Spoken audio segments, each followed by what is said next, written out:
I just want to be as tactical as possible. So there was an exercise I did that like changed my entire life. If you just type into YouTube, Frank Kern, perfect day, this helped me out so much. I mean, you could read the books, but some people are visual. And this was the first time I'd ever heard it laid out this way of, we all have goals. Every book will tell you to set life goals, yearly goals, quarterly goals, which is amazing. And I think that keeps you chasing. And as Gary Keller would say, it keeps you appropriate in the moment of what should I be doing right now.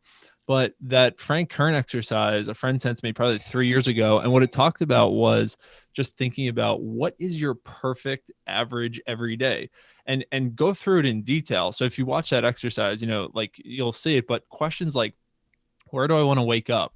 What are my first thoughts of the day going to be? Who do I wake up next to? What do I eat? What type of work do I do? Who do I hang out with during my meals? What do we talk about? What do I do for fun? What do I do for exercise? And just plan out what a perfect day would be. And for me, with that, like I could just kind of go through it quickly. And then I tried to back into it was I just wanted to wake up in a warm place every day. I wanted to be with a significant other that I loved. And I don't, kids, I'm not exactly sure if I've having kids yet, but anyway, like then I wanted to have a great morning with this person. I like to start my mornings kind of quiet and slow and not super reactive. Maybe walk or read a book or go get coffee or just kind of like start to think about the day. And then, he talks about in that one, because a lot of people hear that question, they're like, I would just play golf every day or I'd go to the beach every day. And he's like, you won't be fulfilled. He's like, I did that and you're going to be miserable and you're just going to wonder what's my purpose here. So, he's like, you need to do some fulfilling work. It's just a matter of figuring out what is the fulfilling work you like to do. And, like that is still something that I'm figuring out. But my answer in that was I wanted to be creating content. I wanted to be doing deals where I felt like I had an impact either for the people on my team or my investors. I wanted to be mentoring or helping people that were dying to learn more about real estate and were hungry and were showing up.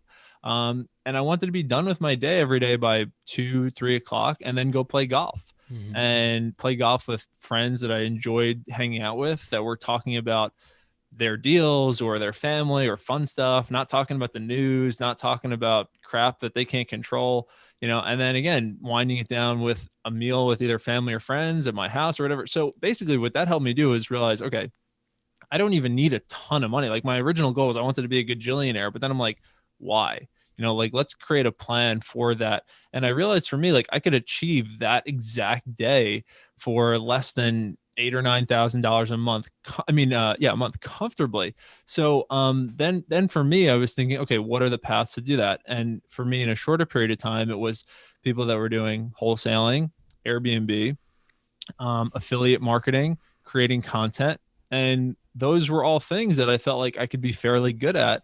And then within those, I started just looking at the best people in the space. And then for me, I've just always been a believer of if your time is worth anything, to try to find the best people to show you the ropes and try to compress your timeline. I think we could all figure everything out on our own if it took 2 years, but if we had a coach or a mentor or a mastermind, it might take 4 months, so what's your time worth? So for me, when we got into Airbnb, I hired 2 coaches.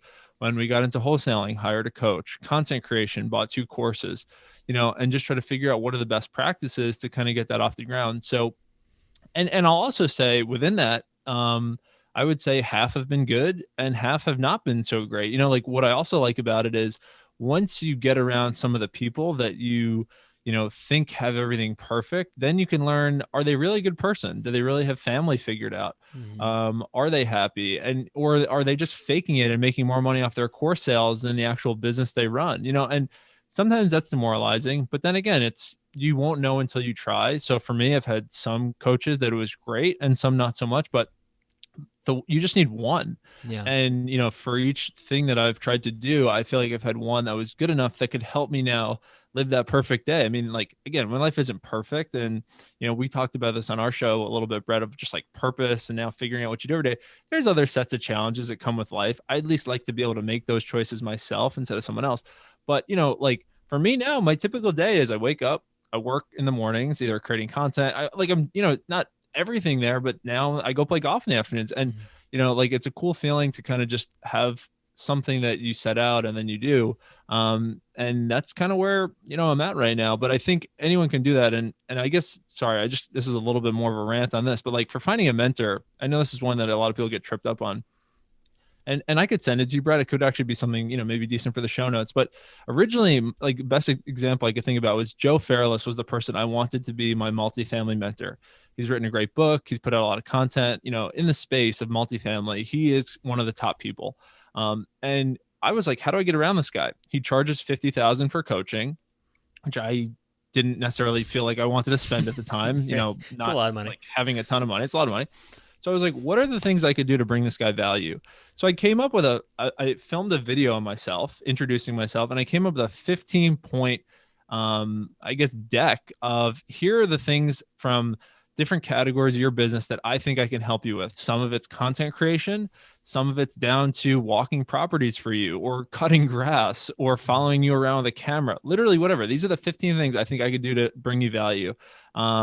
And you know what? He responded the next day, and he wouldn't have charged me the 50,000 because he just wanted to bring people like that into his world. Mm-hmm. So, everyone has the same problems. For most people, it's finding deals, creating content, social media, administrative tasks, scheduling things. These are all annoying things for people. Mm-hmm. And if you can just get around the people that you admire in those spaces after you've done a little bit of like life searching, you can get around them and see if they're legit or not. If you don't want to pay, or just pay, and paying is fine too, because you know what, everything has a price. It's either time or energy or money, and you'll get out of it what you get out of it. Yeah. Sorry, super long rant, No, I but love it.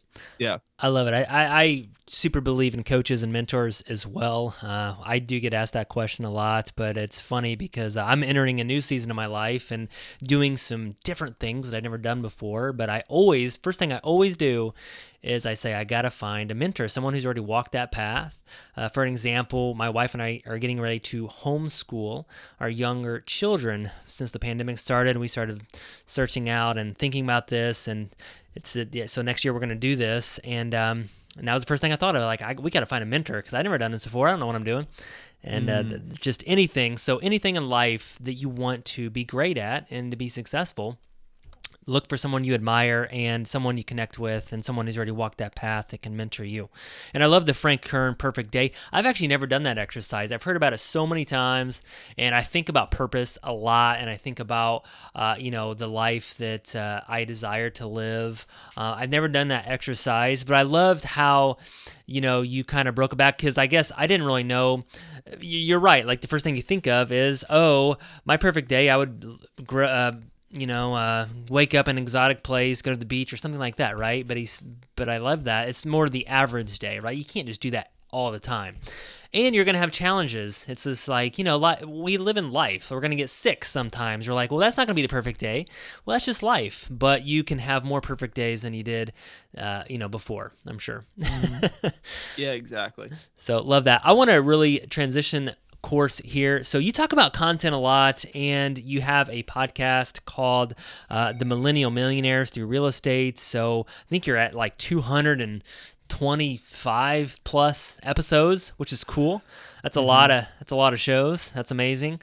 And you also talk about content a lot on Facebook, and I actually saw this sheet that you put together this year that for every YouTube video you wanted to come up with like 20 or 30 pieces of content from that particular YouTube video.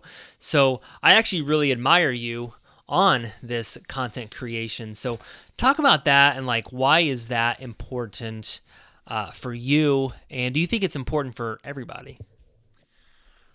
Well, it's funny because the weekend that I actually made that sheet, I was with another friend who he different space but super successful. He's a millionaire at a young age, sold a couple businesses, and he's like, I don't want anyone to know who I am. I don't want people to get in touch with me. Like, he wants to live in a cave. And he doesn't want to be like no public spotlight. He's like, Right. I never want to be recognized, whatever. So I think the answer depends on your wants and your skill set.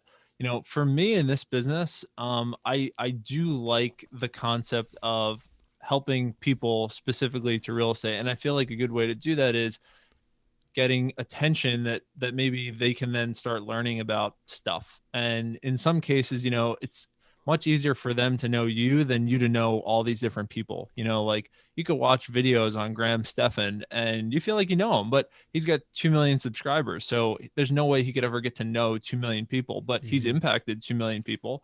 So part of like my Frank Kern thing, and also what I feel like gives me a little bit of purpose. Not even a little, that's a huge understatement. I love helping people. I love helping people get off the hamster wheel. So for me, that kind of, I feel like social media and content creation, it basically just amplifies whatever you're doing. So if you've this conversation, this is a great conversation, but maybe 5,000 people are going to see this conversation, and maybe it'll impact one person, but if we were having it closed door, no one would get the value out of it. Thank you so much for checking out the Brett Snodgrass channel. If you like this video, please slam on that like button. And if you really like it, then subscribe to our channel here. And remember to leave us a comment below, and I'm going to try my hardest to reply to all the comments. Thank you guys so much. This is why I do what I do. Every single week, I come out with content that focuses on success, freedom, and living out your purpose. Thank you guys so much. See you next time.